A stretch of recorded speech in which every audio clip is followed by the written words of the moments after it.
नमस्कार दोस्तों, आप देख रहे हैं अलवर लाइव नाउ। कल एनईबी थाना क्षेत्र के अंदर हबीबी होटल के अंदर एक महिला विंग द्वारा कार्रवाई की गई थी, जिसमें पुलिस ने अपनी कार्रवाई को अंजाम दिया। तो उस दौरान उस होटल मालिक का कहना है कि जिस महिला के द्वारा वहां कार्रवाई करवाई गई, उनका आरोप है कि उन महिलाओं के द्वारा उनसे कहा गया कि 10,000 रुपया हमें प्रतिमाह दें, जबकि अब हमारे सामने यहाँ खड़ी महिला अंजना दीवान ये कहती हैं कि इस प्रकार के आरोप बिल्कुल निराधार हैं। तो आज ये हम बात करते हैं अंजना दीवान से कि उनका इस बारे में क्या कहना है। तो अंजना जी, जिस प्रकार आपके ऊपर आरोप लगाए गए हैं, तो आप क्या कहना चाहेंगे इस बारे में।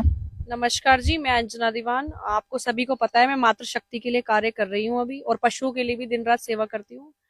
जो मेरे ऊपर ये लोग आरोप लगा रहे हैं, इनसे पहले तो झूठे आरोप में ये पूछा जाए कि थाने में आके जो ये बोल रहे हैं, मतलब थाने में आए ये और थाने में आके दिखाएं कि मैं 2 दिन पहले इनके होटल पे कहाँ गई हूँ, या 2 दिन पहले मैंने इनके होटल पे कहाँ इनसे पैसे मांगे हैं।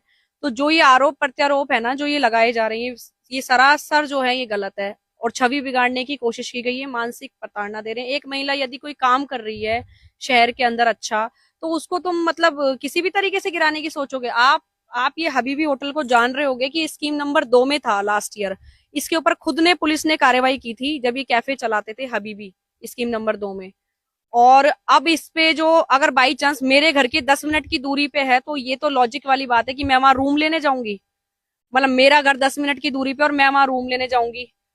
आप इस चीज को शर्म करो। और 10,000 में क्या होता है आजकल। मेरा जो डॉग्स का जो फीडिंग है वो ही 35 से 40 हजार का खर्चा आ जाता है महीने का। ठीक है, तो ये जो इतनी नीच हरकतें हैं, और मुकदमा आपने बिना सोचे समझे आप पहले मुकदमा दर्ज करवाते। यदि आपने मुकदमा भी दर्ज नहीं करवाया और आपने फालतू की मानहानि करी है, मानसिक प्रताड़ना दी है, आपके वहां से ऐसा भी नहीं है, वीडियोस भी निकली हैं, आपके वहां से शराब की बोतल्स भी निकली हैं, आपके वहां से कपड़े भी निकले हैं लड़कियों के, और सब चीजें आपके वहां से उपलब्ध हुई हैं। और मैं उनकी होटल में बिना पुलिस प्रशासन के नहीं गई हूँ, ये इसलिए पहले मैंने वीडियो बना ली थी। मैं उनके बिना पुलिस प्रशासन के ना ही तो मैंने अंदर एंटर किया है, ना ही मैं किसी के होटल में बिना ऐसे एंटर करती हूँ। और जो ये सवाल जवाब हैं जितने भी हैं, आप अपने चीजों को दबाने के लिए करते हो किसी महिला को, तो मैं दबने वालों में से नहीं हूँ। एक चीज और मैं बोल देती हूँ कि कई लोग नीचे ये कह रहे हैं कि ये चुनावों में लड़ रही है। यदि मैं चुनावों में लड़ रही होती तो मैं कल इस रेड में शामिल नहीं होती। मैं मेरी छवि जो है वो शांत रखती, लेकिन नहीं। यदि हमने अब उस आंखों से देखा है कि जो बच्ची स्टूडेंट अंदर जा रही है, वो सीसीटीवी फुटेज भी हमारे पास है, और भी चीजें हमारे पास है, हमारे पास कैमरे की रिकॉर्डिंग भी है। ठीक है, तो हम उसी प्रूफ के आधार पे हम अंदर गए हैं। और हम अंदर, पुलिस जब तक नहीं आ गया, हम अंदर भी नहीं गए हैं। आप ये देख सकते हो कि उस दौरान अगर ये सही होता, जो ये स्टाफ बोल रहा है, कौन ये स्टाफ कोई भी बोल रहा है कि हम चलाते हैं, मैडम ने हमसे 10,000 मांगे, 20,000 मांगे, कुछ भी मांगा, अरे कुछ सोच समझ के तो बोलो। यदि मैं कुछ कार्य कर रही हूँ और अगर आपको ऐसा लग रहा है, तो आपने वो वीडियो क्यों नहीं डाली। अगर मैंने आपसे कहीं कुछ मांगा हो, आप तो वहां उपलब्ध ही नहीं थे, स्टाफ वहां पे प्रोवाइड क्यों नहीं था, वहां बैठा हुआ क्यों नहीं था स्टाफ, आप भाग क्यों गए होटल छोड़ के। मैं एक जवाब पूछना चाहती हूँ, ये सवाल मैं पूछना चाहती हूँ, आप जवाब दो कि आप होटल छोड़ के क्यों भाग गए थे। ये जवाब अगर आपके पास है तो आप दो ना। किसी की महिला की बेटी बहन बहू के ऊपर आरोप लगाना बहुत ही गलत है। ये इस चीज से मानसिक हानि होती है और मानसिक प्रताड़ना होती है। तो मैं ऐसे कार्य आपको पता है मैं करती रहती हूँ दिन रात।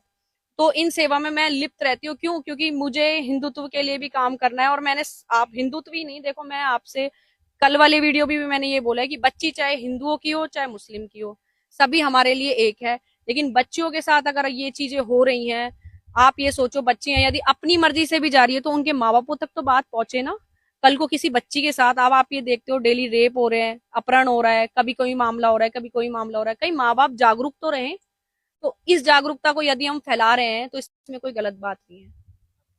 मेरा नाम अंजना दीवान। तो जैसा कि आप देख सकते हैं कि अंजना जी ने बताया कि ये जिस प्रकार के आरोप इनके ऊपर लगाए गए हैं वो सभी निराधार हैं, और अगर हैं तो उनका कोई प्रूफ साबित करें। तो आप बने रहे हमारे चैनल के साथ, देखते रहे अलवर लाइव नाउ।